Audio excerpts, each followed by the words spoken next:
in paradise. Hey, how's it going, everybody? We're live. Sorry for the delay there. Sorry, no curls. Turns out I was cutting clips, running a little behind. Case of the Fridays? I don't know. Okay, your Ben Joravsky show for Friday, April 3rd. Is just moments away. I better write that down. Friday, April 3rd. All right, but before we get going into that, we got to thank the following unions for jumping on board and sponsoring this podcast. Oh, we got the window open this time. Let's let people really hear what the brown line sounds like.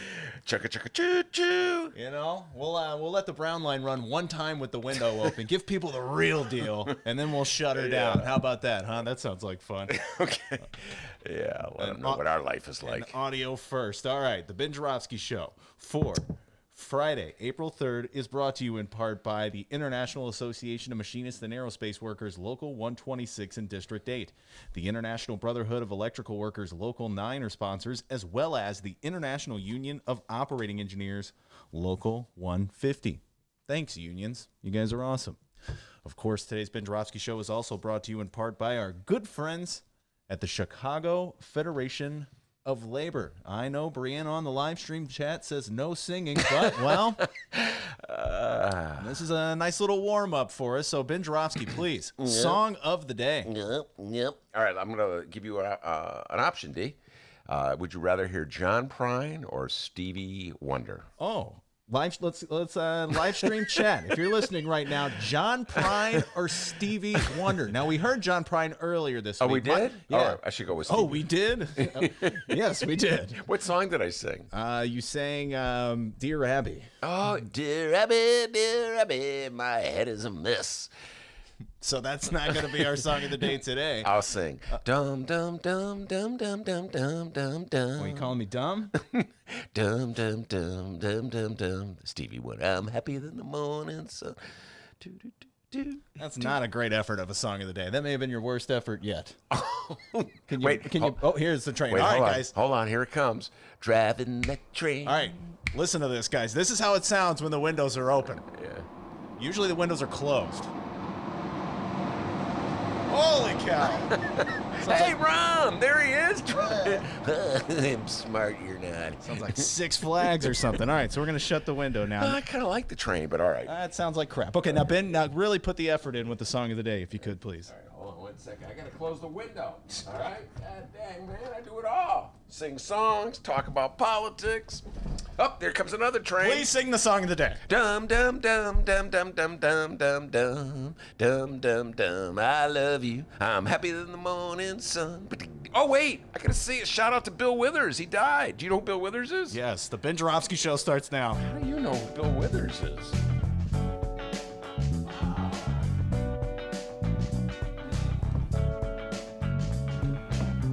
It is Friday, April 3rd, and live from Ben's house, this is the Ben Joravsky Show.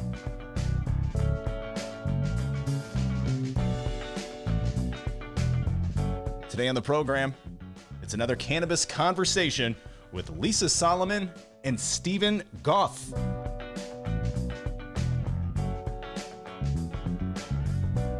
And now your host. You would think every day would be a cannabis conversation with him, but he hasn't smoked marijuana since 1979. Actually, it would be 1980 or 81. I can't remember because I was stoned at the time. Chicago reader, columnist Ben Joravsky. Hello, everybody. Ben Joravsky here. We're calling this Jimmy Dore Friday, and here's why. But before I get to that, let me have a moment of silence. I just remembered when I was saying that Bill Withers died. I loved Bill Withers, one of my favorite singers of the 70s. So just a moment of silence for the great Bill Withers. D, I give you credit for even knowing who he is because he hasn't had a pop hit in a long time. But Bill Withers, hold on. Just a 5-second moment of silence for one of my favorite singers of all time, Bill Withers.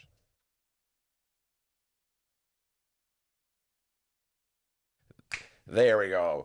Ben Joravsky here. We're calling this Jimmy Dore Friday, and here's why. Because I'm feeling very Jimmy Dore-like today. An explanation. Jimmy Dore is the very left of center podcast host of a show called The Jimmy Dore Show. That's correct. Title. Thank you, Robert Mueller. Anyway, back in the old days, remember these good old days, D? Dennis and I would drive home from the studio. Sometimes we'd be driving. Dennis would be driving, heading down the road, and we'd be listening to the Jimmy Dore Show on Dennis's phone. And he was a highlight. Huh? Remember those good old days, Steve, when we'd be driving home? Yesterday, all my troubles. Anyway, I'm not going to sing anymore today. Thank you. So, yeah, I listened to a lot of Jimmy Dore with Dennis. I got mixed feelings about Jimmy Dore. On one hand, God,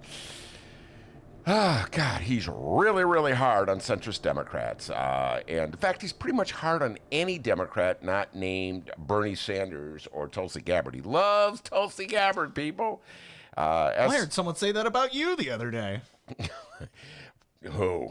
Yeah, I was going to say, really? I don't think so. Not a big fan of Tulsi Gabbard. Anyway, as such, he's always pointing out the hypocrisies, the inconsistencies, the do what I say, not as I do, deviousness of centrist Democrats. Even people like Elizabeth Warren. He's really hard on Elizabeth Warren. So, I got mixed feelings when I hear this. I'm driving down the road with D, and I'm listening to him ripping Democrats. And he's doing it from the left, okay? He's a guy on the left, so he's not a right-winger ripping Democrats. He's a left-winger ripping Democrats. So he's going at them right at where they're most vulnerable to people like me. So, like I said, I have mixed feelings when I hear this. On the one hand, I'm like, Jimmy, you got to be so hard on him. I mean, I'm a lifelong Democrat, so it's like, I can't remember the last time I voted Republican at the moment. It'll come to me in a moment, but it's been a long, long time since I voted Republican, so I pretty much, I vote for the lesser of two evils more often than not. I have this instinctual need to push the ballot after, anybody with a D next to their name. So, Jimmy, do you have to be so hard on the Dems? You're making it that hard, much harder for the Dem to win, and that's like the inner Democrat in me is saying that. Hey, I'm worried you're turning off Bernie bros.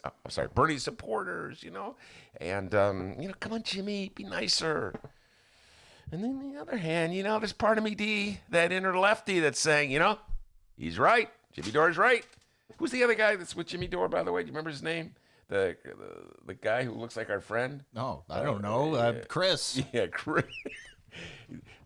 Jimmy Dore has a assistant or sidekick, whatever you want to call him, who chimes in from time to time. Looks just like our good friend Chris Rogge. Anyway, so this is I've torn over Jimmy Dore because more often than not, I have to concede he has a very good point if he's not absolutely right.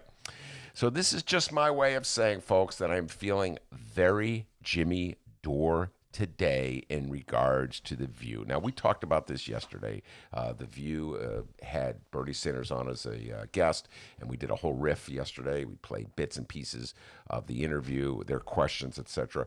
And, ordinarily I would move on, but I haven't been able to shake it. I'm walking down the street, I'm thinking about The View's interview with Bernie. And I'm like talking to people that, did you hear The View's interview with Bernie? It's typical me. I get obsessed with things. You know how I get. And, it's just like that interview said more about The View and the implicit biases they have than it did about a Bernie Sanders. And the moment in that interview that just sticks with me the most to this, it's like I haven't been able to shake it, is when one of the hosts, I can't remember which one it was asking Bernie, and she said, and I'm paraphrasing because I don't have the exact quote. Dennis is moving around over here. She's paraphrasing, said, some people said you're using COVID-19 epidemic as an excuse to get Congress to pass Medicare for all. I still can't get over that. Again, the implicit assumption is that there is something wrong with making sure that people have health care. I mean, I could see, if she was saying that some people are saying that you are using COVID-19, the pandemic, to, let's say, get a contract for your brother-in-law who has a mask-making company, or a company that will have a mask-making company contract, or your brother-in-law who has nothing to do with mask making, but you're going to get him a contract, even just to get him money. I mean, in other words, like inside training. I could see her being upset and outraged and want to ask about an obvious example of him exploiting a crisis for his own personal benefit, or for the own personal benefit of someone in his family. But this is different. This is like she's questioning the sanity of whether he should use the pandemic as a reason to give people something that they need. Like, they need health care right now because we're sick. We're in the middle of a pandemic. And our crazy healthcare system is largely based on your ability to have a job. You get your healthcare by and large through your employment. If you don't have a job, guess what? You don't have healthcare. So people need healthcare now more than anything else. This is the exact example of the why we need a Medicare for all plan. And in terms of like the issue of how much it costs, I mean, are we really going to argue this? Congress just passed a $2 trillion bailout bill. No discussion. It's like, hurry up, get it passed. There's got another one right around the corner. So for some reason, we're still fixated on that old conversation of whether we can afford something that we absolutely need. But it's like this bias is so deeply rooted in the minds of centrist Democrats. There's like this instinct that they have to be against something that most of the people in their party want. But for some reason or another, they think they can't win if they champion a value that Democrats are supposed to believe in. They can't win unless they sell out the very values and the things they're supposed to be espousing. It's like we've been brainwashed by years of Republican commercials to be against the very things we're supposed to be for. And so there's this question, like Bernie is on the defensive because he is arguing on behalf of a service that everybody needs. It's like, well, there are critics who say you're using the COVID epidemic to pass healthcare for all. What's your response for that? It's not an excuse to pass healthcare for all. It's the reason we need healthcare for all. D, I'm utterly obsessed with this. Like I said, I've been thinking about this ever since I heard that bit. I've been going around talking. I call people on the phone. Did you hear The View? Oh, no, man. I'm watching Tiger King. Did you hear The View? By the way, I haven't forgotten Tiger King. We're going to be discussing Tiger King later today, D. Anyway, so I got to tell you, folks, I mean, I'm trying not to be too Jimmy Dore-like. I'm trying to say, at some point, you have to make a compromise with your, like, values, if you will. You know what I mean? You have to agree to, you have to concede that you're not going to get everything you want. Whoop, here comes the train, D, but the windows are closed. Yes, there goes the train. So I understand that sometimes you're not going to get everything you want. And sometimes you have to settle on candidates that you don't really agree with. And it looks as though the Democrats are determined to stick with Joe Biden, even though he's a very weak candidate, to put it mildly. I understand that. I understand that at some point I have to decide perhaps between Joe Biden and Donald Trump, and I will definitely vote for Joe Biden. Definitely vote for Joe Biden over Donald Trump. But I don't know. I really don't know. I don't think that we as Democrats, and I say this as a lifelong Democrat, we as Democrats should continually sell out the things we're supposed to believe in the most. And so, yes, I like to say I'm having my Jimmy Dore moment. We got a great show today, everybody. Lisa Solomon here, Cannabis Conversation. We'll continue the conversation. By the way, cannabis sales are up. I don't know if you saw this, D, in the Sun-Times. Very strong. No surprise there. People are freaking out. They need to medicate themselves. They need to relax and calm down. So we're having a cannabis conversation. All right. With the great Lisa Solomon, and plenty of political talk ahead of us. But first, the man, the myth, the legend, the pride and joy of Alton, Illinois, the man they call the doctor, with the news. Hey, guys. How's it going? Happy Friday. All right, let's go to the live stream chat before we move on here. Shout out to our good friend Kyle. Kyle says, no, not a fan of, he did this in periods, not period, a fan of Jimmy Dore. Yeah, I hear you, Kyle. I get you. I understand exactly what you're saying. I have my moments. Dennis and I would listen to him, and I would go, D, I don't know. He's really being unfair, particularly to Elizabeth Warren. Right, D? I mean, that's what I would say. I don't know. So nihilistic and apathetic. Used to listen to him, but he really doesn't seem to believe in anything but trying to make a buck. Well, okay. First of all, you got to make a buck. So there's that. He does believe in Tulsi Gabbard. He loves Tulsi Gabbard. But, I see your point. I got my issues with him. So, but I'm just saying, there's sometimes I get the feeling that the centrist Democrats have left reality, or they've moved too far to the right, and that's when I have these Jimmy Dore moments. That's what I'm getting at. But I see your point. Yes, he gets to be very nihilistic sometimes. On the other hand, he did this great riff about the Obama Center. Remember that one, D? I don't know if I may have watched that on my own. It was a while ago. Yeah, it was a while ago, and it was a great riff. He was pointing out about, he was doing a whole thing on gentrification and stuff. Like Jimmy Dore's from Chicago. I don't think he hasn't lived there in a while. Anyway, so yes, every now and then I have my Jimmy Dore moments, but I can understand how some people, he might rub some people the wrong way. All right, and shout out to Pat Rod. Pat Rod says he was talking about the interview with Bernie. Some people are saying you're using a global pandemic to push for healthy humans. Why do you hate disease, Bernie? That sums it up. That's who's that? Pat Rod? That's Pat Rod. I feel it, man. I feel it. And shout out to Rose. She says, I agree. That interview was shocking.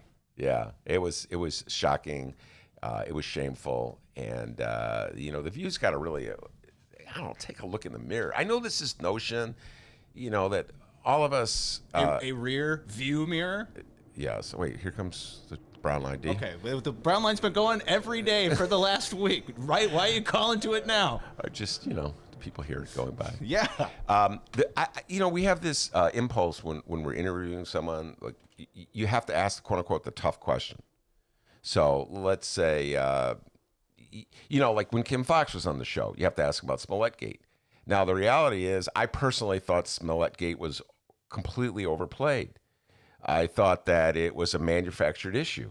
I thought that of all the issues facing the state's attorney in the matter of criminal justice, Smollett-gate wouldn't be in the top 20. And yet, I have to ask about it. So you have to play that game. Remember when Jb Pritzker was running for governor? One of my favorite examples. And he was proposing a fair tax. And the issue was, how much would the rate be? And that was like the gotcha question. And you had to ask Jb Pritzker that question. And he was never going to answer it, but you had to ask him the question anyway. So, to a certain degree, there's parameters that you have to play within when you're interviewing someone. But that said, the bias embedded in her question was just overwhelming. And it seemed like it almost seemed as though when she asked the question, she was justifying the notion that there was something wrong with a healthcare plan for all in the middle of a pandemic. So I don't know, it's a different way of phrasing the question. You could ask, do you think that now that everybody realizes that how vulnerable we all are in the middle of this pandemic, you could get health care for all passed? I mean, the other way of asking the question. And Whoopi Goldberg on The View as well. She asked Bernie the question, why the hell are you even running in the first place? So we'll go ahead and ask you, Ben. We talked about this yesterday. Maybe you've had some time to think about it. We'll ask the live stream chat as well. What's the best Whoopi Goldberg movie? Wow.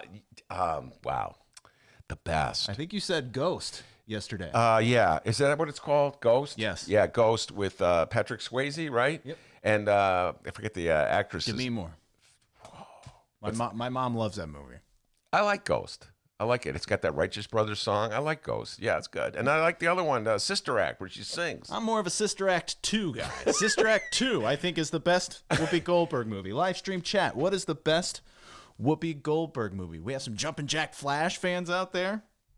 Is that one where she's the private eye? Yeah. Yeah, no, not that good. No. All right, aside from Whoopi Goldberg, let's find out what people who have to go outside and do things are up to in Chicago and or Illinois this afternoon.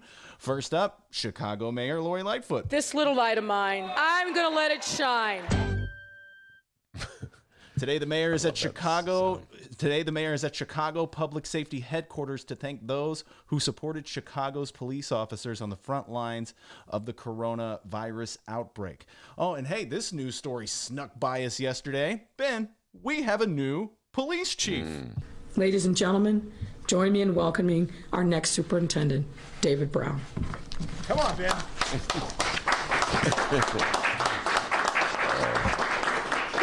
Yes, the following comes from the Chicago Sun-Times, Fran the Woman Spielman, and Sam Charles. Less than 24 hours after she received the names of three, count them three, finalists for the job, Mayor Lori Lightfoot on Thursday announced that she had selected a new Eddie Johnson. It's retired police chief David Brown, and he's the next leader of the Chicago Police Department. Here is a bit from our new superintendent from yesterday's conference. I am deeply honored and humbled to be standing here today. Like Mayor Lightfoot, I also want to give my personal thanks to Superintendent Beck for his leadership. Thank you, Charlie.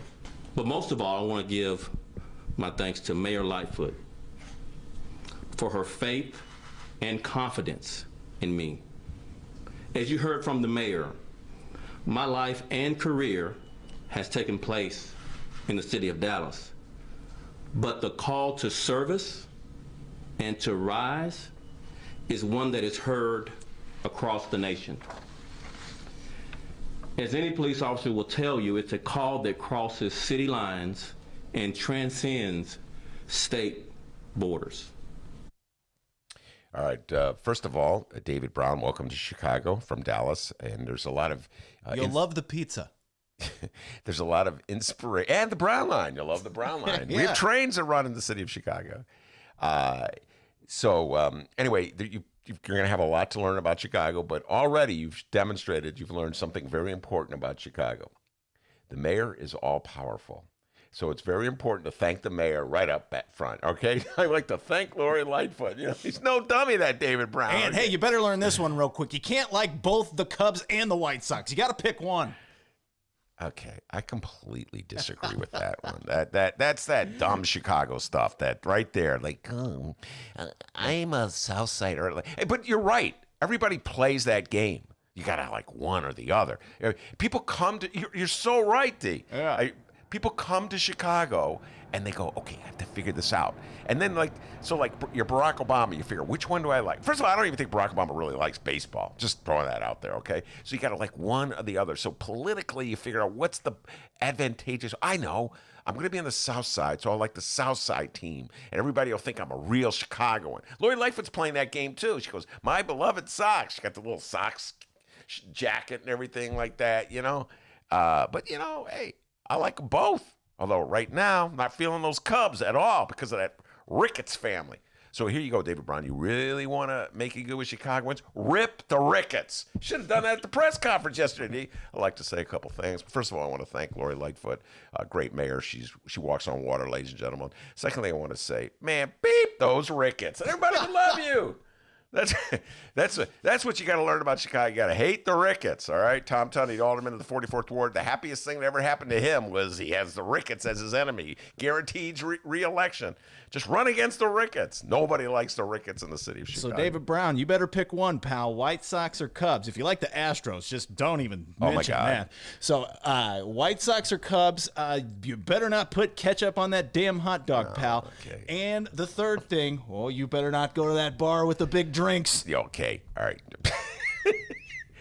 All right. Don't go to that bar with the big drinks. Yeah, don't be caught in a bar kissing a woman who's not your wife. All right, that's the downfall of Eddie Johnson. All right, but seriously, going back to David Brown, very inspirational story, D. Did you see his background, the story that was laid out in the Sun-Times? Is that part of your news story? No. Am I stepping on your No, story you're not. there? You're not. Go ahead. And raised by a single mom and his maternal grandparents, he earned a scholarship at the University of Texas at Austin, but he dropped out and took the police exam after his junior year when he returned home for the summer to find his neighborhood disintegrating because crack cocaine had landed like a bomb, the mayor said. All of that showed, quote, David views himself as part of the community. And a source close to the police board search has described Brown's strength as his amazing personal story and his willingness to use that story to connect with citizens. His brother was murdered by drug dealers. His son was killed in a police shootout. His partner died in the line of duty. So obviously, David Brown knows a lot about the hardships of life of the people in the neighborhoods that have had the most tenuous relationship, to put it mildly, with the Chicago Police Department over the years. So I really wish him the best of luck. And, I know the challenges are great, but I'm telling you, you're off to a good start. Praising the mayor. That's very important in the city of Chicago. Praise the mayor, because you're an appointee of the mayor, and no appointee, be it the police department, the Board of Education, the Park District, health department. No appointee can ever allow him or herself to have a higher profile than the person who appoints him or her. So always, always, always praise the mayor. And when you start each press conference, well, you always got to say, I want to thank the mayor for her great leadership. The mayor's advice has always been very important to me, and she's on top of things. You always got to say that, right? Always praise the mayor. And then at some point, realize that the mayor's about ready to throw you under a bus. Well, if it's to the mayor's advantage, and this is particularly the case with police chiefs, if it's to the mayor's advantage, no matter how much you praised him or her, boom, you're gone. Gary McCarthy knows this all too well. Rahm Emanuel. In fact, I can go back a little Gary McCarthy memory. Gary McCarthy was the police chief that Rahm Emanuel selected after a nationwide search. And Rahm loved Gary McCarthy in that first year, like 2012. Gary McCarthy was on the front lines during the NATO protests, and everybody was like into Gary McCarthy. And I remember Rahm would he went to a White Sox game with Gary McCarthy. Yeah, I'm sitting next to Gary McCarthy. He was like basking in the sun of Gary McCarthy. They were good allies, and it seemed like they were good friends coming into the Rahm's run for re-election. And I remember in 2015, Rahm did a budget hearing at the South Shore Cultural Center, and residents stormed the stage. They were so outraged. There were activists, protesters stormed the stage. Rahm had to leave the stage, go out a back door, and Gary McCarthy was leading the way. Remember that? I don't know if we weren't on a show together then, but that was before we had the show together. Anyway, Gary McCarthy was leading the way. That's how close he was. He was protecting Rahm with his body. About a month later, when the beep hit the fan over the Laquan McDonald video, Rahm Emanuel said, sorry, Gary, see that bus? You're going underneath it. And then the same thing happened with Eddie Johnson when Mayor Lori Lightfoot fired him because he was caught in a bar, as Dennis said, making out with a woman who was not his wife. So, David Brown, best of luck to you. I wish you nothing but the best, but just be warned. More important about Chicago. Way more important than ketchup on a hot dog. Feel free to put as much ketchup on a hot dog as you want. One of the dumbest things I've ever Chicago. Agreed. I'm from Chicago. I don't put ketchup on a hot dog. And as a downstate hillbilly, I love ketchup. Yeah, it's just like so. These things that Chicagoans adopt. I'm not from Chicago, so, I understand that I'm an outsider, so I guess I don't get a say in any of this, D. But the things that Chicagoans adopt, like they love their mayor. Oh, the mayor. The sun rises and sets on the mayor. I never understood You've never that. adopted that one. No, I've never adopted that one. Ketchup on a hot. I don't like ketchup on a hot dog, but personally, it's not because I'm from Chicago or live in Chicago. It's because I just don't like ketchup on a hot dog. If I like ketchup on a hot dog, I would put it on, whether I lived in Chicago or not. And the whole, I'm from the South Side. I don't like the Cubs. I'm from the North Side. I don't like the Sox. Dumb. Chicago, no dumb stuff that Chicagoans do. So David Brown, don't worry about that stuff. That's all that nonsense stuff made up about Chicago. But the one thing you can't forget in the city of Chicago, the mayor is all powerful. The sun rises and sets on the mayor. Make sure you never forget that, and you'll do okay in the city of Chicago. And David Brown, maybe write this down. This question here. If someone invites you to go somewhere, just always remember to ask, is that the place with the big drinks? Stay away from the place. Remember when Maya? That was another day. It's like Eddie Gate. It was a huge story in the city of Chicago before we were all hunkering down from the pandemic. And I think it was Maya went to the bar and had a few drinks. Remember that? Oh, yeah. And she came on the show. I'm sure she loves that impression you got. All right. And in other city news, for those wondering, speaking of the pandemic, according to Chicago Mayor Lori Lightfoot, Lollapalooza is still scheduled for now. By the way, if Lollapalooza still being scheduled was on your plate of concerns at the moment, you're an idiot. I hope we social distance from each other our entire lives. But Ben Joravsky, here's a question. Okay. It's one I bet a lot of people are actually wrestling with right now, so I'll throw it to you and our live stream audience as well. Don't worry, we're going to answer everybody's favorite Whoopi Goldberg movie question. We're going to get to that too, all right? But I'm going to throw another question over to the live stream chat as well. Let's see here. After all this is said and done, which depending who you ask is April 30th? Probably not. probably way longer. But how long, Ben Joravsky and live stream audience, how long will it be until you decide to attend a crowded public event? Oh, my. That is a great question. Right now, I can't ever imagine going to. By the way, this picture in the Sun-Times, it shows interim police superintendent Charlie Beck. That's the guy they brought in from L.A. when they threw Eddie Johnson under the bus. They brought in Charlie Beck from L.A. And he's patting David Brown on the back, and they're awfully close. What? Come on, fellas. Come on, guys. Mixed messaging, okay? Dennis is talking about this all the time. You're sending out different messages. You're not supposed to be patting people on the back during the pandemic. Anyway, how long will it be? A long time. Listen, dude, I got this bad. Everybody knows I've been pretty honest about it. I got my issues with germs. So when I go for my walk, I'm walking down the street and I see the people coming at me, walk right across the street. Boom, I don't play around, D. Right across the street. Then you go across the street. Uh-oh, someone's coming at you. I feel like Walter Payton. Boom, cut back. And then go to the other street. Uh-oh, here's a guy with a dog. You ever know? Sometimes there's guys with two dogs. That's the whole sidewalk, folks. I got the sidewalk. You're going to have to go into the street. Two doggers. What are you doing? So anyway, it's going to be a really long time before I overcome the paranoia and the fear I have, and so yeah, be a very, very, and the notion of going to Lollapalooza, well, I just never in any way tempted me in a million years. I mean, you love it, but God, I missed that gag. Remember this summer, D? It was like Ben loves Lollapalooza, ladies and gentlemen. Yeah. But no, seriously, me personally, I'm just taking the year off on stuff like that. You know what I mean? Just riding my bike. Because, Lollapalooza could still be scheduled, but will people go? That's the question, right? I don't know. I just, I can't imagine a world without this coronavirus scare. You've always been able to watch Lollapalooza on a live stream.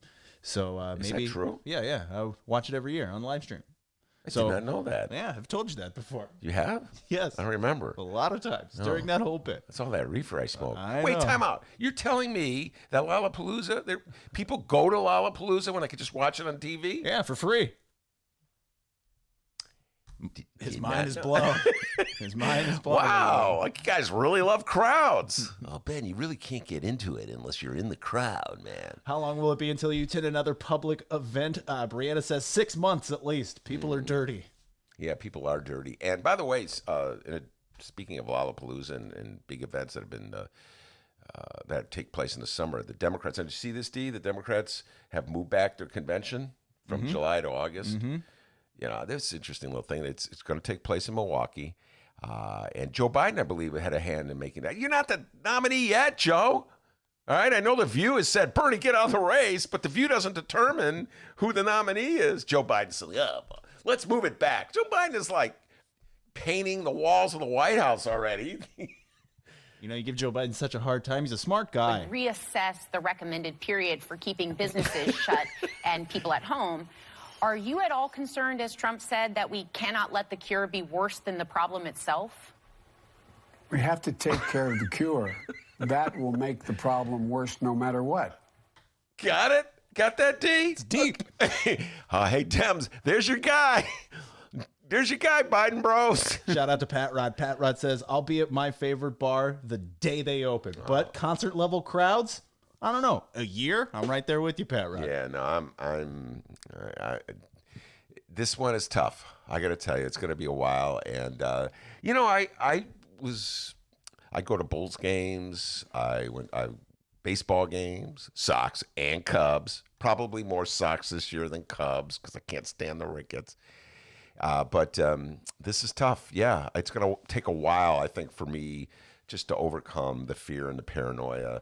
And then there's there's so much uncertainty. I shouldn't head down a gloom and doom country, about the pandemic coming back. We think it's over and then it comes back. So you know what? There's just so much uncertainty over it. I've gotten so accustomed to the quarantine life, D. I've gotten so accustomed to just venturing out only when nobody's around, I can't even go to the park, my beloved park. I'm with you, Lori, Mayor Lightfoot. I'm following your orders. I've not gone to the park. I've not snuck down to the park. But I heard Mark Brown's been sneaking over to that hill. Just saying. No, just kidding. I know he's not doing it. Kyle says, are crowds considered 10 plus people? I'm an introvert, so my avoidance with crowds will be forever. Yeah, there's some people who had that going to start with. I'm not a big fan of just the notion of Lollapalooza. Just freaked me out. Just too many people, sweaty bodies packed together. I would never want to go to Lollapalooza in the first place. But to each his own. So they're just being really optimistic, Dave, that they think there's even a chance they're going to get Lollapalooza in this year. Just a lot of optimism out there. I guess they just think it's too much for people to say they're canceling it. By the way, Kyle's favorite Whoopi Goldberg movie, The Color Purple. It's a good movie. Very good movie. For 10 trivia points, D, who directed that movie? Ice Cube. No. Steven Spielberg. Oh. Mm-hmm. All right. Moving on here. Let's talk some statewide news. It looks like our Governor Jb Pritzker is roping in some Illinois celebrities as they are enlisted to urge Illinois residents to stay at home. Jb Pritzker on Thursday announced a promotional campaign featuring Illinois-centric celebrities encouraging residents to follow his order to stay home throughout April. Ben, they called you, right? Yeah, right. You're on this commercial? Yeah, hi, everybody. Benny J here. Stay at home. Here's the brown line. I mean, they didn't call me. I'm sure they called you, though, right? Yeah, they called me. I was on the phone all day yesterday with JB. Look, JB, I'd love to help you out, but I'm a very busy guy. I'm going for a walk right now, okay? Now, I know you're not listed here, but I know you had to have done this. But it says here, All in Illinois features videos from comedian Jane Lynch, Olympic gold medalist and fellow 6'1" downstater Jackie Joyner-Kersee, and others. Any people you'd like to see? Chicago, Illinois people? Yeah. Well, he's not an Illinois person but Michael Jeffrey Jordan. Stay at home. He's still probably the number one most popular sports figure in the state of Illinois. In fact, good news. I said this before. I'll repeat it. Their ESPN and ABC has that special on the Bulls. I'm not allowed to talk about sports, but I'm doing it in conjunction with the virus, okay? So they've got this special, I think it's a 6-part special about the Bulls of the 90s, Michael Jeffrey Jordan, Scottie Pippen, Dennis Rodman, and they're releasing it early because everybody's just locked at home, so they're going to have great ratings. So I would say Michael Jordan. I still think Michael Jordan is the most popular sports celebrity having anything to do with the state of Illinois, the city of Chicago, even though he doesn't even live here anymore. Although he still has a mansion. I would love to hear from Lori Metcalf, a.k.a. Aunt Jackie on Roseanne. I think Lori Metcalf. Yeah, she from Steppenwolf Theater down in Chicago. I don't know. Does she still live in the state of Illinois? Well, she's from Illinois. Good enough. When to expect your $1,200 stimulus check? Well, according to Lynn Sweet in the Chicago Sun-Times, the first payments are tentatively set to go out the week of April 13th.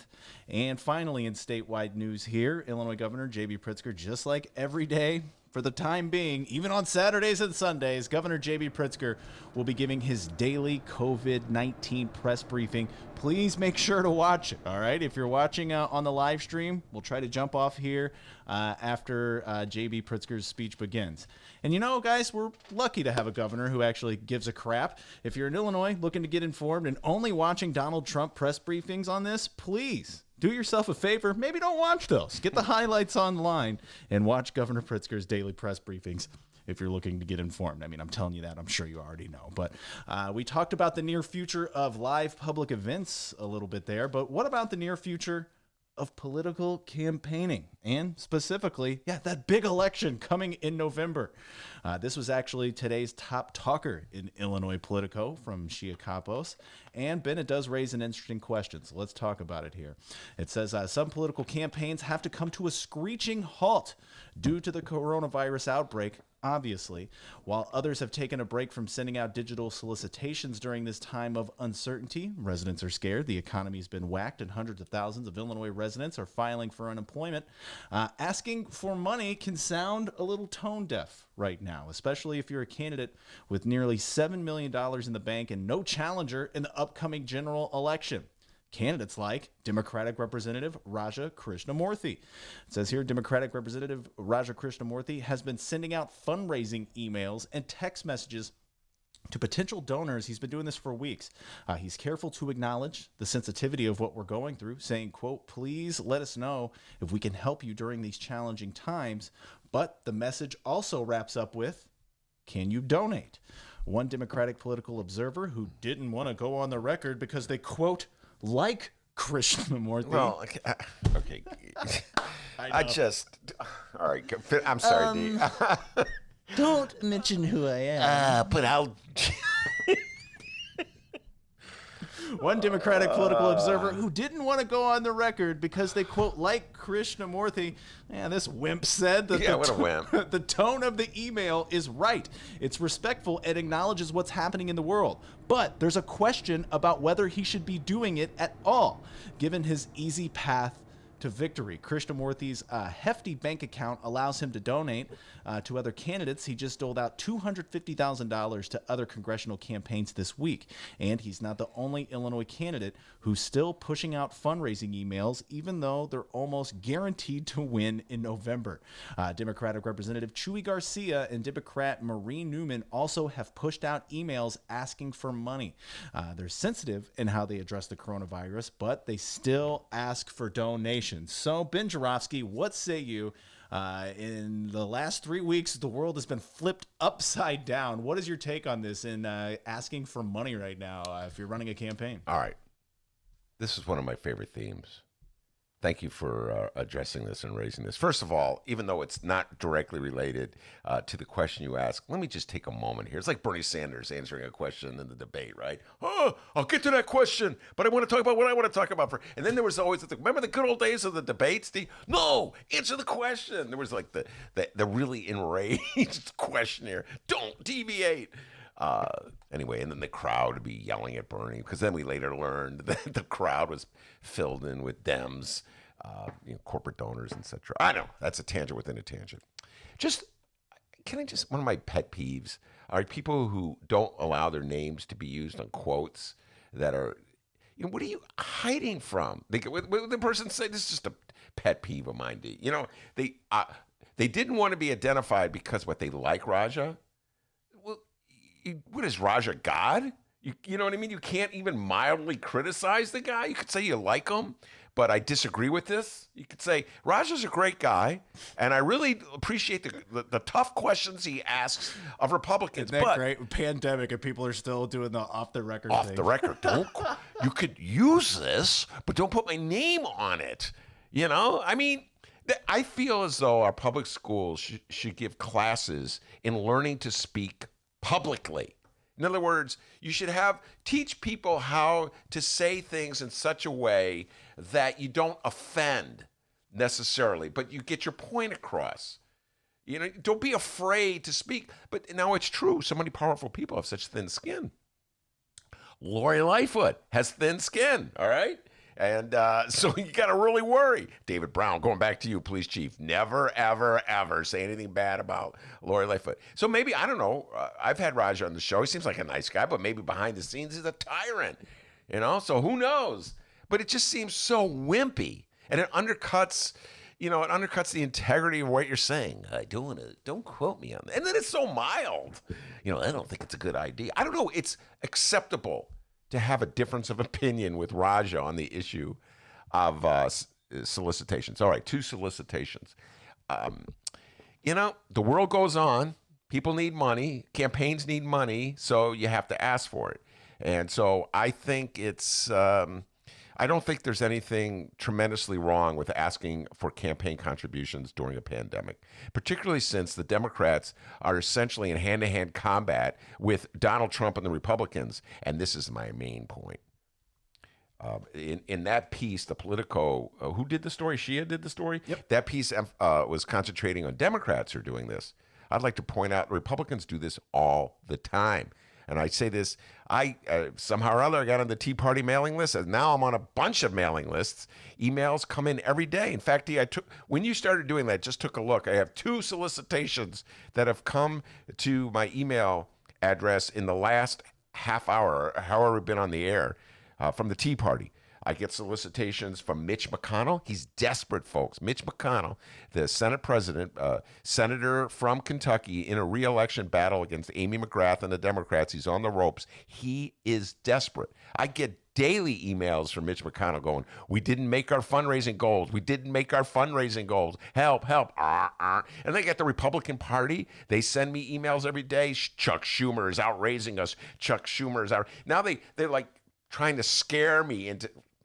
scare me, of all people, into giving money to them. When I see that, I don't know what to do. I'm like, part of me thinks they're just messing with my mind. You know what I mean? They're just trying to like use fear to get people to contribute to the party. So I don't take it serious. On the other hand, I'm like optimistic. Wow. There's a desperate tone to what they're saying. Maybe they are on the ropes. Maybe the Democrats will prevail in November, like Monroe Anderson says. So that's Mitch McConnell. Newt Gingrich is sending out text messages, or emails all the time. We need help to take back Congress. He's all about, Mitch McConnell's all about holding on to the Senate for Republicans. Newt Gingrich is all about taking back Congress from the Democrats. Donald John Trump Jr., baby Trump, he's always sending me emails. Daddy needs help, and he's too desperate. But lately, he's been desperate. They're not making their goals. They're not meeting their fundraising goals. Kevin McCarthy, a congressman from California, he sends me emails, fundraising emails. So, on one hand, I know it seems insensitive in the moment of pandemic when we're all locked in and there's fear and we're afraid and there's people whose lives are literally at stake. They're on the front lines, those healthcare workers, to be thinking of something like a political campaign. But the reality is the political campaign's in November. The Democrats are at a disadvantage. The Republicans control the Senate. They control the Supreme Court. They control the presidency. They have their own news network that pumps out propaganda for them around the clock, Fox. They have a built-in audience of 45% that will follow Donald Trump off a cliff no matter what he does, no matter what he says. So they have a huge advantage, and they have a huge advantage in fundraising right now. So you could pretend as though, this is my problem, goes back to Dems, you could pretend as though, oh, we have to play by the rules. We're just one nation. I believe. Sounds like a ghost. This is the Dems. These are Biden bros. Ben, you don't understand. Swing voters in Wisconsin will be offended if they know that you're being engaged in politics. Meanwhile, here comes these Biden bros. Watch it. It's okay to say Biden bros, yes, but not Bernie bros. While these Biden bros are sending me these emails, I'm getting solicitations from Newt Gingrich. We're in danger of not gaining the House back. I get emails from Donald John Trump Jr. Help Daddy. By the way, they're selling hats and mugs. I used to get these emails to say, hurry, during the pandemic, folks. I haven't seen one in a couple days, but during the pandemic, you can still get your Donald Trump mug. Just contribute X amount of money. And then I get these emails, Dee, where people are saying, like, we haven't heard from you. You're in danger of being off our mailing list. You've never heard from me. I know. Like, in danger? Please take me off the mailing list. So anyway, this is my response. It's sort of like the fair map thing. I would say all Democrats should cease solicitations over the internet when Republicans do it. But Republicans aren't doing it. So if Democrats want to play by the rules, they want to be sensitive to the concerns of voters who may be offended by solicitations, and they just want to do the right thing, go ahead. Don't do solicitations. Just lose the elections. It's a typical thing. The rules apply to Democrats, but they don't apply to Republicans. So I'm saying, Raja, keep on doing it. Whatever. When Mitch McConnell stops, Raja can stop. All right, Ben, let's do a little scenario here. That's my opinion. I'm going to pretend I'm calling you up here, and you just give me an answer here. Are you going to answer the phone? Oh, sorry. Hello. Hi, Ben Joravsky, Raja Krishnamurthy here. I was wondering if you can donate some money to help out our campaign. Sorry, call Dennis. He's got more money than I do. Okay. The doctor. You have to call the doctor. He's got tons of money. Did you know that Dennis is a wealthy podcaster? You're a filthy liar. No, man. And the funny thing is, I've said this already. I get Raj's solicitations. I get them, and they come in my wife's name. It's one of the little curious quirks about fundraising appeals. Somehow or other, he thinks my wife is at my email. Not that he himself is doing that. And you're right. Raja will never lose an election. I mean, he's unbeatable. So he's just amassing this fortune. He's going to be the king of the Northwest side and the Northwest suburbs. just doling out money. Anyway, any politicians out there listening, I will never give any of you money. I don't care who you are. Okay. Shout out to the meanest Illinois political bulldog in the yard, the one, the only, Rich Miller of Capital Facts. People, go check Capital Facts out if you're looking for some good Illinois news. Looks like he posted here something that Lori Lightfoot is doing at the moment. This is about an hour ago. It looks like Lori Lightfoot has taken to Twitter. She's doing Q&A. So you ask Lori Lightfoot a question, and she will video her answer, and then she tweets it. So we have some examples here. Let's see if we can play some of them. Okay. Let's see here. Like I said, this is on Twitter. Go check this out. She answers some questions here. And the first question, hashtag Ask Mayor Lightfoot. The question is, my daughter and her roommates, all but one, were laid off due to this crisis. Can their landlord forcibly evict them right now, although they are able to pay rent on a month-to-month, with all of a sudden excuse that no pets are allowed? That's the question here. So let's go for Lori's answer. Regarding evictions, I know this is a very tough time for people, particularly with the first of the month here, and folks are worried about whether or not they're going to be able to make rent or make their mortgage payments. But we took action and didn't wait. We set up a $2 million fund that's available for folks who are suffering through rent concerns or mortgage concerns. You can find out information about that by going to the city's Department of Housing and look on their website to find out how you might qualify for assistance. I'm also heartened that early on, Sheriff Tom Dart said no evictions, that he was going to enforce through April 30th. There's more that we're working on, and we know that this is a serious issue, but I'm calling on all banks that hold mortgages, all landlords. This is a time of need. Show your renters, show your mortgage holders some grace, and give people a chance to weather the storm without worrying about whether or not they're going to have a place to lay their head. Please, we all have to be in this together, and that means banks and landlords also have to step up. If you can give some space and forbearance so that people don't have to pay their rent for the month of April, we need to do that. Encouraging words from Mayor Lightfoot. Yeah, and that's the right tone, I think, and so I get her credit for that. But Maya was on the show on Tuesday, and we were going through this. We're going through the laws, and the reality is, even though the sheriff is not enforcing evictions, you could still there can still be a case filed against you for not paying your rent, as Maya pointed out. So I think Lori is absolutely correct. Mayor Lightfoot, I should say, is absolutely correct to urge landlords to show a little grace. That's a good way of phrasing it at this time of need. But the reality is, they can still file a case against you electronically, even though the courthouse is closed. And then people will wake up, let's say, in June when this is passed and realize they're facing eviction proceedings. So the reality is one thing and the request is another. But she's asking people to do the right thing, and can't always count on people to do the right thing. So now, I know Ben mentioned I'm filthy rich, so what I usually do when it comes to rent, I typically wait about 10 days anyways. So I'm just doing what I normally do and waiting to see what happens. Let's see if you just wait 20 days and see what happens. If they even notice. Sometimes it's good to fly under the radar, D. You know what I'm saying? Fly under the radar. That's my entire life. All right, we got one more question. I like these Lori. Yeah, this is a really cool thing that she's doing here. This one a little more lighthearted. Everybody knows in the last 2 weeks they've seen the Lori Lightfoot memes after she scalded the citizens of Chicago for going out to the lakefront. Memes have been everywhere of her just standing there, police blocking, and her sitting there. There's all kinds of paintings and her standing there. So they asked her, let's see here. It says, question, do you have a favorite meme of you that people have made? We've seen the lighter side of Lori Lightfoot lately. Here's her answer. Come on. There we go.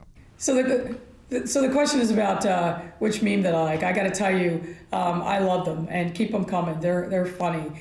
It's hard to pick one, so I won't. I'll pick a couple. I like the Last Supper one. I like the one of me popping up in a refrigerator. And I like the Wheel of Fortune one. I won't repeat what the answer is. Yeah. But it's pretty funny. And of course, I like the one of me being beamed, my face over the skyline. I do feel like I have a responsibility to watch over the whole city. So that really captures my sentiment precisely. So thank you, and thanks for the creativity. There you go. Yeah, that's pretty funny. Good sense of humor by Lori Lightfoot. And it's moments like this that, I can appreciate strong leadership from a mayor. Although I teased her last week, if you recall, Dee, when she was scolding Chicagoans for going to the lakefront, I was pointing out that, you didn't exactly head off this this potential disaster by looking at your weather app to see that was a beautiful day the next day. Just had to tease her a little bit, but she's done a good job. By the way, Dee, I don't know if you know this, but this is 1 year anniversary. 1 year anniversary. I saw that in my beloved Bright One. Chicago Sun-Times had a story that it's been 1 year since Lori Lightfoot was elected mayor. God dang, the year has gone fast. And I believe that this is her finest moment so far. I was not a huge Lori Lightfoot fan during the school strike. I think we all know that. I was very critical of her. She's not as progressive as I would have liked to have seen. Did not applaud her on the Lincoln Yards deal, but I have to say, over the last 2 weeks, she's really she's done a great job, in my humble opinion, of getting the message out about the need to social distance, and also showing a sense of humor and rolling with the punches. All these memes. So good job, Lori Lightfoot. Happy 1 year anniversary, and thank you for looking out for us or being with us in this moment of crisis. How about that, Dee? This little light of mine, I'm going to let it shine. Yeah. So there you are, everybody. We're going to take a little break here. When we come back, our cannabis conversations continues. It's Lisa Solomon with a gentleman named Stephen Gough. Ben, you talked with Stephen a little bit before the interview. What do you think it's so far? What are we going to talk about here? Vaping. Oh. People are indulging. We'll talk a little bit about how many the sales. People are man. Legalized reefer was right on time, D. Right on time. It's amazing to think how much the conversation has shifted. I used to talk about, I can't believe we're even discussing legalization of of cannabis, given the fact that about 10 years ago, no politician would dare to, oh my God, just thinking back to that conversation we just had where she had quoted the politician saying, don't quote me by name, but, and then I dare to criticize Raja a little bit. It was about 10 years ago that politicians would say to me, Ben, don't quote me. I'd like to smoke a joint every now and then, but I don't know. I don't want to be too far ahead of the voters on this. And so now, not only is it legal, but people are embracing it. And there's a movement to get delivery services in Illinois. We're really rapidly moving into the era of reality, which is that people use marijuana, cannabis, reefer, whatever you want to call it, to deal with the pains of life. So we'll be talking about that with Lisa Solomon. All right, everybody, get ready. Lisa Solomon, Stephen Gough coming up. Our Cannabis Conversation series continues. It's the Ben Joravsky Show, live from Ben's house.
This little light of mine, I'm going to let it shine.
All right, I believe we're ready here for our cannabis conversations. Do we have Steven on the line? All right, and we have Lisa. I got to get the sound here. Hang tight with us, everybody. Hold on. Oh, boy. Oh, hey, here we go. All right. It's all good. It's all good, man. It's new age. Hang tight here. All right. Let's see. In the old days, we would have people coming into the studio. Almost miss those old days. Boy, I just love this song.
All right, we're in business, everybody. Hour number 2 of your Ben Joravsky Show is just moments away. But before we get into that, we got to thank the following unions for jumping on board and sponsoring this program.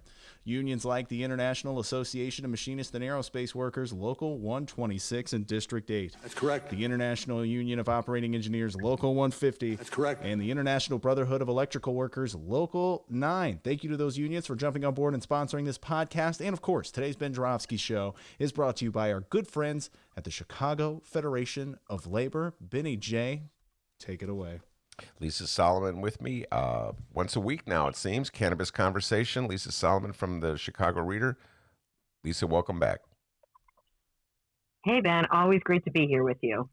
And we have a special guest. I'm going to allow you to introduce the special guest. But before we do that, why don't you give some updates? You have any updates you want to give about the state of cannabis in the state of Illinois? Some news in the Sun-Times today, nearly $110 million in recreational weed sold in Illinois since January. So it's a booming industry. It is. And it's interesting because while cannabis was deemed an essential business, the state did not say whether or not they could continue rec sales. The assumption was that it was okay. However, most dispensaries have elected voluntarily to halt rec sales or to limit rec sales to a couple of days a week, shortened hours, so they keep the rec purchasers apart from the medical patients. I still don't like that determining difference, rec versus medical. Most people use it to, self-medicate. We've talked about that plenty of times. It's healthier, most people think, than alcohol if you're looking to relieve stress, relax. But for people with the more serious illnesses that, are more at risk, it's great that the dispensaries are giving them time to get in there without the other people. And also most have put in place the curbside pickup. Again, the state pivoted so quickly to put that in place. So we're all grateful for that. Couple other bits before I welcome my special guest. Again, we want to thank all the reader supporters that have donated to our donate drive by going to chicagoreader.com/donate, or for buying our collectible coloring book that a lot of area artists contributed to, that Chicago Reader book. And very appropriate for the cannabis segment, we have another special book coming out on 4/20. It's going to be a cannabis activity book. I'm going to hold off on sharing the name, but it's going to be a combination of coloring pages, recipes, and activities. Mm-hmm. And so we've got a great group of contributors. If you are looking to contribute to that because you're a chef or an artist or have some really fun weed games you can play from the comfort of your home, shoot me an email at lsolomon@chicagoreader.com. That's LSOLOMON @chicagoreader.com. And now we've got an amazing guest on today that can share a lot of very relevant information with us. His name is Stephen Gough, and he is the founder and president of Onsen Labs. I had the pleasure of meeting him a couple years ago at a medical cannabis convention where Mara Gordon and Christina Sanchez, some researchers featured in that movie I keep telling you to watch, We the People, presented. So Stephen's a lifelong entrepreneur, and he had a lot of experience in tech-driven heating solutions. So he is here to talk to us about vaping, vaporization, different methods of inhalation, and how during the time of COVID-19, if you need to inhale for your pain relief, stress relief, whatever it is, how to keep yourself as safe as possible in these times. So, Stephen, take it away. How's it going? It's going well, Stephen. Welcome to the show. Good. No, thank you. And so right off the bat, Lisa sort of set the table with that. Different methods of vaporization. Just the notion of inhaling anything is scary and frightening to people at this moment with coronavirus. Talk a little bit about some of the fears that people may have about ingesting any kind of smoke into their lungs, particularly now. Sure. I mean, inhalation isn't scary when we think about it through like a vaporizer or a nebulizer, or an inhaler for medical purposes. And that's what people are doing with cannabis. So it just comes down to what is it that the person really needs, and what struggles are they dealing with, and what's the best uptake method for them considering their conditions. I think I heard earlier in the show you smoke yourself there, Ben? Well, I was in the 70s. I was a big user of recreational reefer. That's correct. I stopped in about 1980 or 1981, Stephen, and I can't remember because I was high at the time. That's a joke I make every time I say it. Our listeners are probably really sick of it by now. So I am not a user. I could go on and on about this. I am not a user of the product, but I am a lover of marijuana culture. I'm obsessed with it. We could talk about marijuana movies all day. And I was on board for the legalization of marijuana for years and years. I'd be writing columns in the Reader about it because I thought it was utter hypocrisy that so many people used it and we pretended. I could go on and on in this subject, Steve. It's one of my favorite topics. So I am not a user of it. But people would be like, Ben, you must smoke every day the way you talk about it. Because I talk about it almost like I'm a champion of using marijuana. But no, I am not currently a user. Although Lisa's always telling me, Ben, if you use this kind, it'll be good for you. And we bring on different experts that are always making recommendations to me. Anyway, so that's sort of where I come from on this. So you've coughed though. When you smoked before, have you coughed because of it? Yes. Oh my God, I could tell you. Okay. Yeah. Yes, indeed. Big cougher, Steve. Yeah, left lung, right lung, whatever. And I'm actually very glad. Thank you for saying my name right, Lisa. Also, another way to remember my name is No Cough Gough. As I manufacture vaporizers. So basically, for the listeners who don't know, when we light something on fire, when we combust it, we undergo a process called pyrolysis, where we're using the oxygen in the air to fuel the fire. And so when we burn cannabis, everything is being denigrated and destroyed at these ultra high temperatures, and probably more than half the plant is just wasted. And that's a good point when you're inhaling. Once you stop inhaling, that smoke trailing away is lost money, right? It's just trailing away. So vaporization is a lower heat method where we're only applying maybe up to 450 degrees to it. We're just warming it up enough to boil off the essential cannabinoids and terpenes for inhalation. So it's a much cleaner experience. You don't cough unless you really crank up the temperature and you need like a high cannabinoid like CBN for sleep or something. Then you might turn it on high to try to release that. But usually you can get the THC out, boils right around 363 F. And you can get that out at a temperature where you're not coughing. So it's really easy. It's smooth. You don't even feel it coming in. A lot of people tell me that first time. Well, there's a lot of fears that people have about just the notion of vaping. Address those. There's so many concerns about, I guess it's with cigarettes in particular, but somehow that this is a way you end up getting more of the poisons that you're taking in when it comes to cigarettes. Just talk about the fears that people have about vaping in general. Sure. So vaping is a very general topic. People usually distinguish between e-cigarette vaping, where you put the juices inside of a device and you use a cutting agent in order to change the viscosity of the juices so that these juices can be pulled through the components, the small holes in these little pen vapes. And so an e-cigarette is kind of like vaping, we'll say. That's what people normally associate with that. Usually if you're using the whole word, people will usually use it, vaporization to describe the process more if they're using it for cannabis, let's say. But that's not really a hard and fast rule. That's just kind of what I've noticed in talking to people.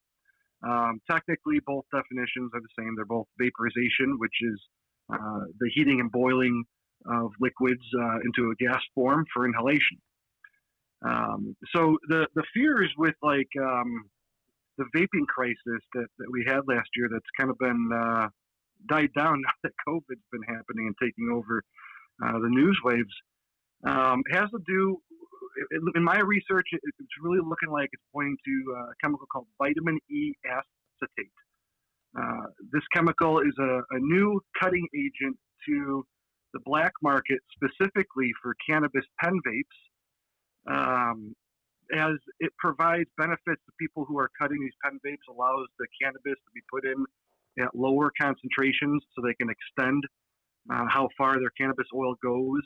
And while that might be good for some people who don't really want a lot of oil in one hit, that's certainly not the case because these things don't.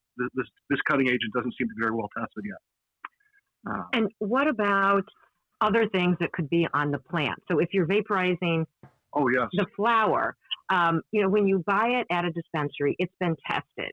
You can look and see it can't make it to market unless it meets really strict guidelines. And Illinois, I think, has the strictest in the country for pesticides, heavy metals, other toxins. So for people who are buying street weed, either because they just figure, I've already got a source, so I go to the dispensary, or the dispensaries are running short on flour, what do they need to be careful of? What is happening when these chemicals are heated? That's a really great question. And just to kind of highlight the seriousness of that question, in California in particular, it's my understanding that there's a lot of grape fields that are grown around cannabis fields.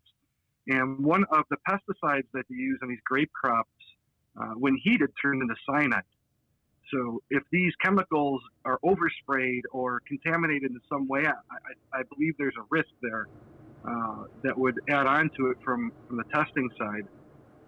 Now, in Illinois, we know testing because we have state laws for it. And that's great. I think that, testing is good. We should know what's coming out of it. State regulation is not the only way I understand that can happen. I had thought that I had seen early on a third-party accreditation company come about for CBD oil. Labs can test the stuff. The state doesn't say you have to do this, and we can request this of a brand to do it if the state's not telling people to do it.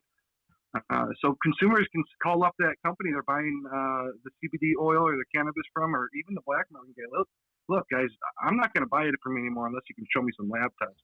And they can still do that. So it can happen more than one way. But I definitely think that it does need to be tested, especially when we're heating it, because we don't really look at the byproducts of using heat in the process. For instance, this vitamin E acetate, this is an additive that's used in foods that's been safe. And it's my understanding, I didn't source it perfectly myself, but I saw it in an article that it's actually an FDA-approved byproduct for food consumption. And that's fine when it's being ingested through the stomach where your liver breaks down toxins. But when we're heating it up and we're changing that chemical and it's being deposited directly into the bloodstream, it's a completely different story. Right. You mentioned something where you can get lab testing done. There are independent labs in Illinois. So CBD companies can use them. Cannabis companies might contract with them. But also someone who's growing at home can take their product there and get it tested. So many people eat only organic produce. They only put organic balms on their skin, but yet they're buying weed having no idea what's on it. So you know what? Start asking your guy or girl you get your stuff from, if you're buying it from a place other than a dispensary, to get their product tested. You want to know what you're putting in your body. You could be doing a lot of harm, and especially during COVID-19 with the lung sensitivity issue.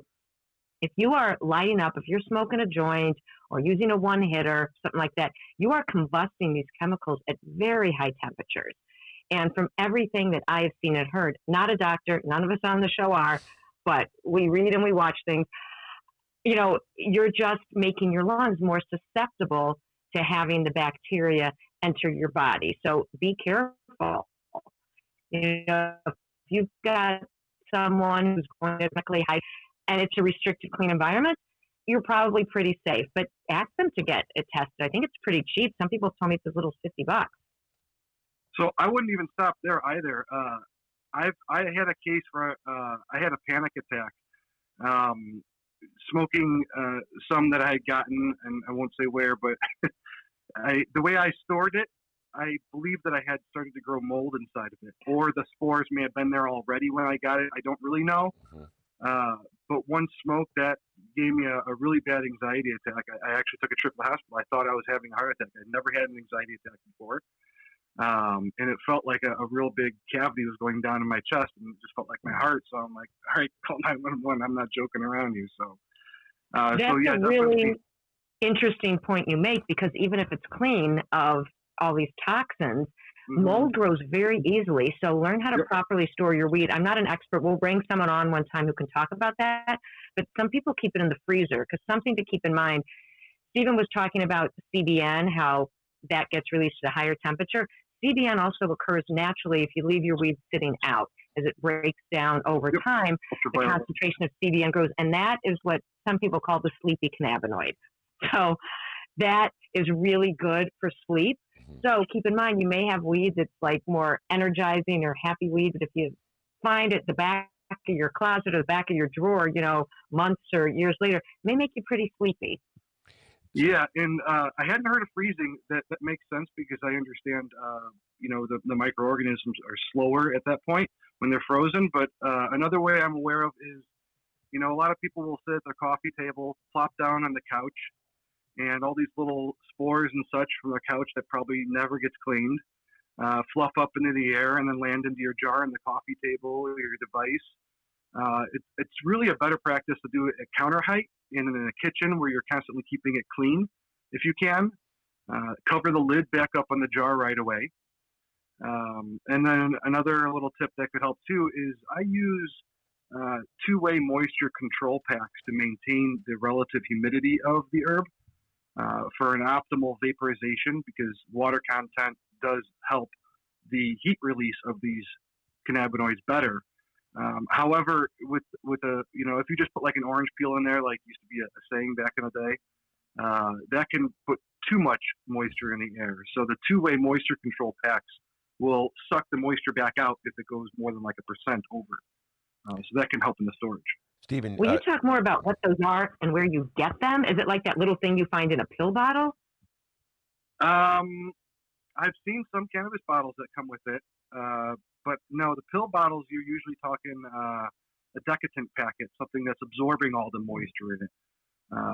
These are moisture packets, so they both give off moisture and soak it back up to maintain a specific programmed, relative humidity within the jar. One brand that I know is called Boveda, Boveda. I like them. It's a brown little pack. There's another brand that's a white pack. I can't think of it right now. But that one is a different recipe, I want to say. And I just can't think of the name of that one right now. Sorry, Lisa. Stephen, you mentioned, I just want to finish your story. You were telling, you had a panic attack, you went to the hospital. Finish that story. What was what ended up happening? And did they figure out what exactly brought it on? They didn't figure out what brought it on. They brought me to, took an ambulance ride down to the Mercy in McHenry, and they tested my blood to see if I had any of the signs of having a heart attack, and there were no signs. And so that's when they said, "Sir, I think you had a panic attack." And the anxiety is, I'm a small businessman, so a lot of times there's a lot of stress coming at me. So I think at that point that also complemented the panic attack that had happened. And I had just smoked prior to that a new strain that I hadn't smoked before from a new supplier. And I immediately canned it back up and I said, I'm done with this. It's too coincidental. Have you ever had that problem before? Have you ever had, this is something we've talked about in the show several times. Folks sort of, I don't know if it's a full-fledged panic attack that they're having when they get high, but have you ever had that before? Yeah, absolutely. I think that anybody can consume too much THC, too much of the psychedelic, and have a panic attack. I would say what's more likely to happen is you'll have anxiety if you do too much. But that also depends on what a person is dealing with. It's my understanding that those who suffer with complex post-traumatic stress disorder are more susceptible to overdosing with cannabis. So you want to try to use enough that it helps you, but not too much where it's flooding your sensory. If that's a thing. I'm not a doctor. I'm probably not using the right terminology there, but just speaking from my experience of using too much and having anxiety from it. Right. And to clarify, when Steve is saying overdosing, he means having a bad reaction, not dying. Oh, Yes. not dying. No, I mean like smoking too much. Right. Right. And it's not the same for everybody to smoke too much. A lot of people go for that in order to fall asleep. And they don't get that anxiety from smoking too much. So it's a very individual and specific to each user. Also another way of using, I'll say, when dabbing or using concentrates kind of first became a thing, it was very, very easy to overdo it with dabbing. You're taking this extracted oil and touching it to a hot glass surface, and then it's vaporizing, and you're drawing it through a bong or a water rig of some sort. And those large concentrations will just put you against the wall. Now, if that's good or bad for you, I don't know. That's an individual question. Some people, if we were going down the long rabbit hole of addiction, for example, if you get into the study around the rat park experiments, for example, addiction being something more drawn on by environment rather than a chemical force per se. If you live in an environment that's causing addictive behaviors, you want psychological escape from that. That's why I've used cannabis in the past, is because I was in really stressful situations that I just wanted to alter my perception of.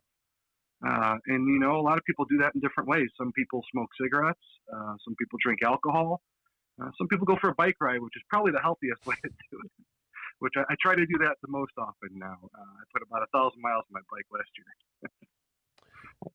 So for people who are home now during COVID-19, they're pretty much staying in their apartments, their homes, and they've got their weed. If they don't have this like desktop vaporizer like you just came out with, which is one of the safest methods if you're going to inhale to use, what can they do? If they've got a bong, will putting ice in the chamber help? Is there anything they can do to minimize their risk? Or if they're putting that heat in their lungs, if they have like a little vaporizer that they use when someone's sick. Any thoughts on that? So the type of vaporizer you use also is going to have all of its own risks. For example, a lot of those pen vapes will use a metal filament that heats up red hot, and then it's drawn through with the oils over it. And so what's happening is this metal is being heated up, and it's outgassing and releasing byproducts of the metal at those temperatures. And so a lot of times people will take a hit off of one of those vape pens, and they'll say immediately, cannabis isn't for me. And that is it's wrong. You can't say that. We could say that device, cannabis through that vape pen device is not for you. But each and every cannabis vaporizer has its own unique thermal signature based on how the engineers developed that vaporizer. Whether or not you're getting a lot of heat right away, how much you can put into it, the mediums that carry the cannabinoids through. In other words, are they using a cutting agent? How much of a cutting agent? The thermodynamic equations are so extensively complex that it's just modern science does not support the factoring and the computations behind that. So what can they do at home? I know people say that putting it through water helps to smooth it out. It can lower the temperature. Definitely not going through like a pipe. Instead putting it through water would help cool down the vapor. So that's definitely good for that. Really, what you want to do is lower the temperature of what you're doing there. So if you must smoke, it's my understanding that there's a hemp wick product out there that burns at a lower temperature than like a lighter does with butane gas in it. So that might help a little bit, but it's still combustion going on. It's still pyrolysis. You're still destroying most of the compounds, and that's why it hurts to choke it down. And if you bring it back to a temperature which is controllable, you can really dial it in and make it easy where you don't even feel it. You don't cough at all. Yeah, even the leaders from NORML have been broadcasting pretty broadly. Don't smoke unless you absolutely have to. Try tinctures, edibles. If you've got your weed at home, there are so many ways to go online and find how to make oils and butters that you can put in your food. There are free calculators online to calculate the dosage. So if you can avoid inhaling during COVID-19, please try to avoid it. So yeah, and I'll speak on that because that's really important. You know, I would say the same thing with vaporization, because vaporization is still not even perfect. There are still carcinogens in the vapor in the low temperature heating and vaporization. So if you don't have to vaporize, don't. And you might think that's shocking to hear from me considering what I do, but the reason why people will still inhale is because there is a very fast, rapid onset time from inhaling. And some people really need that. You know, my sister, one of my sisters struggles with Crohn's disease, irritable bowel syndrome, and when these attacks come on for her, it's instant gut pain, and she needs relief right away. And you know, eating it takes an hour and a half. Even sublingual can be an hour. You know, and then your liver is breaking down. It's my understanding up to 30% of the active compounds when you inhale it, or not inhale it, but when you eat it. Whereas when you vaporize it, it's just being deposited directly into the bloodstreams. So it's an instant onset. But if you don't have to do that and you can eat it and you can be effective with that, I would still say that's the better solution at this point. Oh, Stephen, Yeah, and for most people, tinctures are faster Stephen, because they go straight into the bloodstream. But that is holding the tincture under your tongue or inside your cheek for at least 30 seconds, maybe 60 seconds. If you swallow the tincture, it's pretty much like having an edible. Okay. Stephen, we have a question from one of our listeners who's following us on the stream, and it is a question from Alan. He says, are the early cases of death related to vaping, could they be related to COVID-19? Early cases of death related to vaping, could they have been COVID-19 related? I have no idea. That's a great question, though. I think that's definitely worth investigating, but I'm not a doctor. I haven't been keeping up on the science behind COVID, the molecular science or whatnot. I don't know, but that does actually remind me, though. You know, vitamin E acetate seems to be the big thing. Just jumping back to the cutting agents and the pens, but also another concern that's crossed my desk is in some of these really cheap vape pens. You know, the ones that come offshore where they don't qualify the materials. They're just copying people and putting a product out there type of thing. They'll use a solder because they can't weld some of these components together because they're really tiny components. So they'll use a metal solder in order to join these components. And sometimes that solder is inside the area that is being heated or you're sucking through. Well, these solders, depending on what they use, can have a chemical called cadmium oxide in it. And that cadmium oxide can show long-term damage for the lungs too. So it is really important to buy a high-quality vaporizer and something that boasts inert inert material properties. In other words, the materials are materials that aren't going to have reactions when you heat them up, at least within the environment of the vaporizer's design. You know, I mean, even ceramic and glass can release byproducts if you heat it up over, I think, like 3,000 degrees F or something like that. So it's really a design spec. You want to make sure that the manufacturer seems like they've designed a product according to the proper materials within the hot zone. The hot zone is really key. You know, outside the hot zone, these materials are all around us in our home. It's not really a big issue. We're exposed to them. But inside the hot zone where temperatures are getting hot. What do you mean by the hot zone? What did you mean? You cut out there. I said, when you said hot zone, what did you mean by the hot zone? Oh, sure. So on my vaporizer, on the Desktop Pro, we have what we call a heater cover. It's a piece of glass that surrounds the ceramic element. That area, the glass heater cover is getting 350 to 400 degrees F. The element's getting up to 1400 degrees F. And then once you start drawing through the intake hole on that, and then the hot air passes over the wand, which is, again, made out of borosilicate glass. And then we use, on one of our wands, a titanium screen, which is a very stable oxide at the temperatures that we're heating. So that be the hot zone where the temperatures are getting above what you would normally see. And I would say on a limit, like if you get into a hot car on a sunny summer day, you know that smell that in the car? Yeah. That's the off-gassing. That's the byproduct release of the plastics in your vehicles being heated up. So if you imagine that going on in your vaporizer, but to a much hotter temperature, That's where you want to be concerned with inside the hot zone. I see. Very good.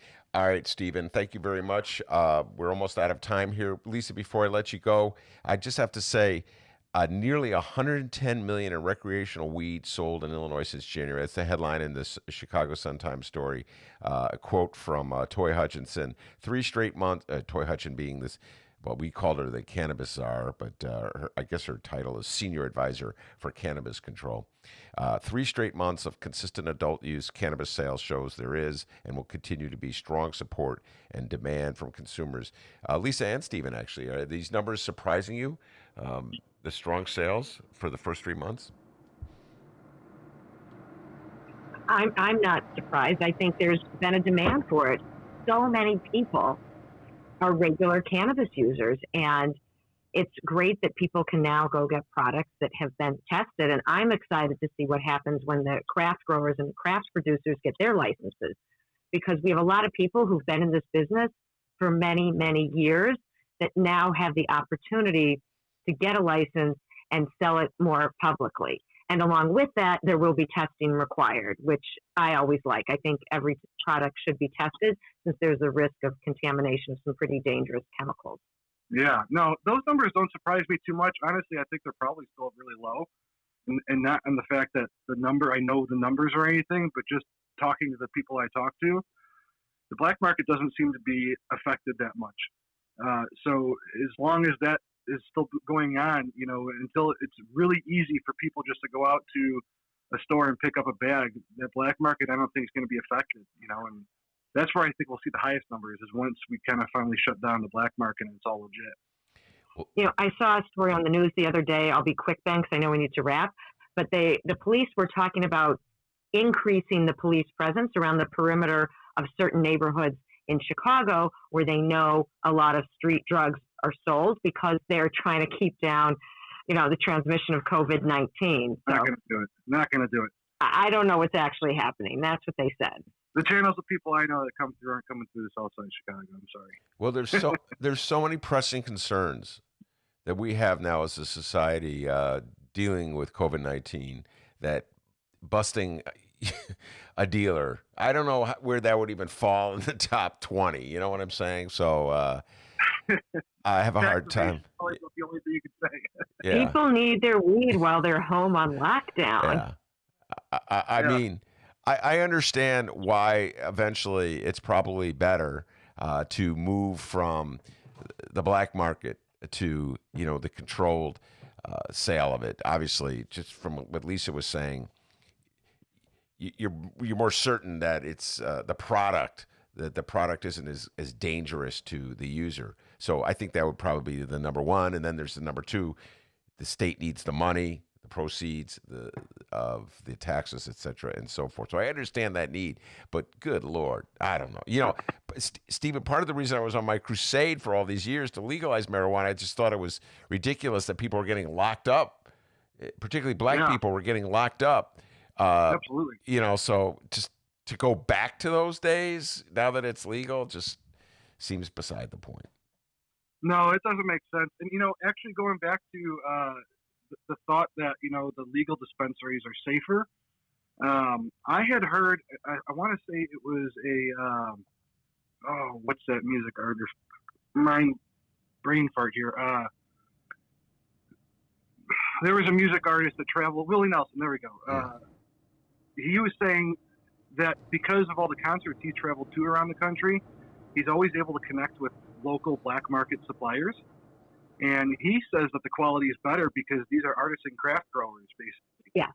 And they're paying attention to what they do, whereas something that happens at a dispensary can affect a whole crop, and if hopefully they catch it right away, of course, that's what the testing's all about. So generally I would say that it is probably still safer from a dispensary, but it doesn't sound like that's a mutually or an exclusive claim out there.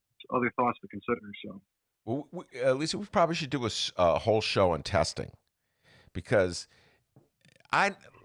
your typical broke reefer smoker or cannabis consumer is spending all his or her money to buy the product, probably doesn't have a lot of money left over to get it tested. You follow what I'm saying?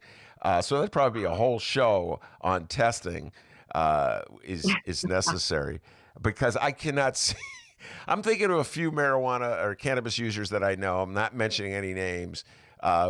Pretty much are pushing their budgets to the limit just to buy the stuff. And the notion that they would then go out and test the stuff, I'm not seeing that happening anytime soon. Right. Oh, it would be the craft grower that would be getting it tested. So I'll also bring someone on who sets up craft grows and home grows, who uses all natural products that are deemed to be much safer than a lot. You go out to, your neighborhood hardware store and buy the stuff that fertilizer you're throwing on your grass. That stuff is not good for this kind of grass.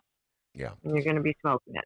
Steven, would you like to give out some information? Folks want to get in touch with you, learn more about your company. Go ahead. Sure. We pronounce it Onsen Labs.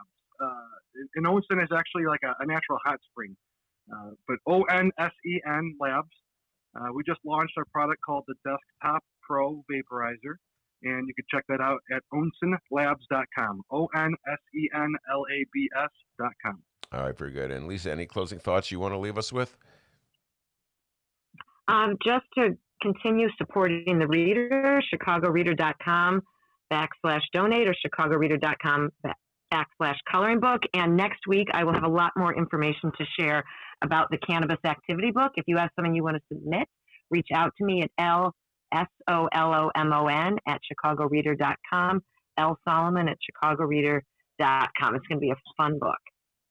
All right. Thank you very much, Stephen. Thank you so much, guys, for having me on. Absolutely. Thank you, Stephen and Lisa. Thank you, Stephen. Thanks, Ben. And closes another cannabis conversation, another week of programming. Here we are. Thanks for not mentioning my name there, by the way. When I was talking about the broadcast, reefer smoker, I was like, I'm not going to mention any names, but appreciate that. Dennis going, I have no money, but would you test this weed? I spent all of my money on this weed, but get the weed tested. But that's a whole show. We should do it. I think that's a good idea. Do a show on testing weed. What makes you think I was thinking of you? Well, I was thinking of me. I know a lot of broke-ass weed smokers. Anyway, cannabis tea. Cannabis, we're supposed to call it cannabis, right? Let's get it straight. Anyway, Lisa Solomon, thank you very much. And it's been a really good week for us on the Ben Joravsky Show. We're figuring it out. Yeah, we're figuring it out. We are figuring it out. And the stress and strain of these phone calls, I feel as though we've worked our way through it. I think I may have said this on air. I can't remember. But that first week we were doing these shows and we were having these connections, and I really missed the studio. I didn't like that sound, that great sound quality we have in the studio. Yeah. And, I just like, oh, man, after every show I'd be like, D, man. That was me too. It doesn't sound right. And then, I had a breakthrough. I started with Colbert and Trevor Noah and, The View. The View, good God. And they were having the same sound issues we were. I'm like, all right. And then many of our listeners would tell me, and our guests, Ben, we're all in it together. We all understand where we're at right now, and a day will come back when you and Dee will go back to the studio, and you'll be in the confines, back by the bathrooms of the Chicago Sun-Times in the emergency exit. I can't wait. Never missed the bathroom so much. So anyway, so far my favorite thing, by the way, since we've been doing this, is the Ben Joravsky riffs on Zoom. Those are great. Man, come on, Dr. Howard Ehrman. I love you, Doc, but you love Zoom a little too much. Ben, we have a Zoom thing going. People fall in love with their technology. Come on. I remember that for Google Gmail. Oh, Ben, Gmail. Yeah, what do you have, stock in the company? So far, the thing that sounded the best for us as far as quality is the Facebook Messenger app. So that's what we're using. And then we come across people who are like, I don't want to use Facebook. Have you heard of Zoom? Zoom? I love Zoom. I'm trying to bury our guests or anything, but it's just funny. Zoom? What do you got, stock in Zoom or something? You love Zoom so much. Zippity Zoom. We want to remind everybody also this weekend we have some Benny J bonus interviews lined up, all right? Like we always do. Saturday, Sunday, and Monday. Monday. Bonus interviews exclusively for download at both Chicago Sun-Times and Chicago Reader websites and wherever else you download your favorite podcast. We got Mick Dumke on deck this weekend for a Benny J bonus interview. Ben and Mick talk Bob Dylan. Bobby D. Bob Dylan came out, Murder Most Foul. Dylan fans know what I'm talking about. Non-Dylan fans are like, oh, God, Me. Bob Dylan. Yeah. And yeah, I know the world's split on this subject. Not a lot of people, there's a lot of people out there who don't like Bob Dylan, maybe the millennial persuasion. But Mick Dumke loves Bob Dylan. He came out with this, it's not even a song. It's like a poem with music in the background. I would say that millennials and folks in the city love Bob Dylan. Bob Dylan's a very popular guy up here, so I think a lot of people are going to enjoy it. This is and it's a deep dive, and the poem song is about the assassination of John F. Kennedy, and Mick and I are obsessive fanatic. We're fanatics on the issue of was there. Who killed Kennedy and the political fallout. So we get into the politics of it. We get into the music of it. It's a great conversation between two Dylan geeks. And that's dropping on Monday, isn't it, Dave? Sure. Okay. I think we still got to have a meeting about that one on which ones are dropping. In fact, I'm trying to look and see which other ones that we recorded here. Miles Kampflassen. Yes, so he's typically a Thursday guest where we talk progressive politics and all things Bernie Sanders. And for a while there, we were talking about chicken sandwiches. That went away. A little bummed out about that. But it's always a great time talking with In These Times writer Miles Kampflassen, and we're trying to switch it up here a little bit, figuring things out, and so we added him. We recorded the interview yesterday, and we talked all things Bernie Sanders and The View and more with Miles. Isn't that right, Ben? Yeah, and Miles, a lot of interesting things to say about the notion from the Biden camp, the Biden bros, that Bernie should just go away. Disappear, Bernie. Leave the scene. Pretend wasn't even here, so we can go back to ignoring all the issues that you raised. Miles shares my view that this is not maybe a good idea and talks about the contributions that Bernie can make and pleads, well, not pleads, he doesn't plead, but I'm pleading. Joe Biden, if you want to be the nominee, you got to take serious the notion that we are a country without health care for many, many people. So this dismissal offhand of Medicare for all because you're worried about what some focus group said about swing voters in suburban Virginia or Wisconsin or Michigan. Come on, think about the needs that the people are facing right now with in this current pandemic. People need health care. So Miles and I, we take the deep dive on that one. And then, do you know who the... Oh, wait, hold. Joe Biden wants to weigh in here. Play the radio. Make sure the television, make sure you have the record player on at night. The phone. Make sure the kids hear words. Come on, Biden bros.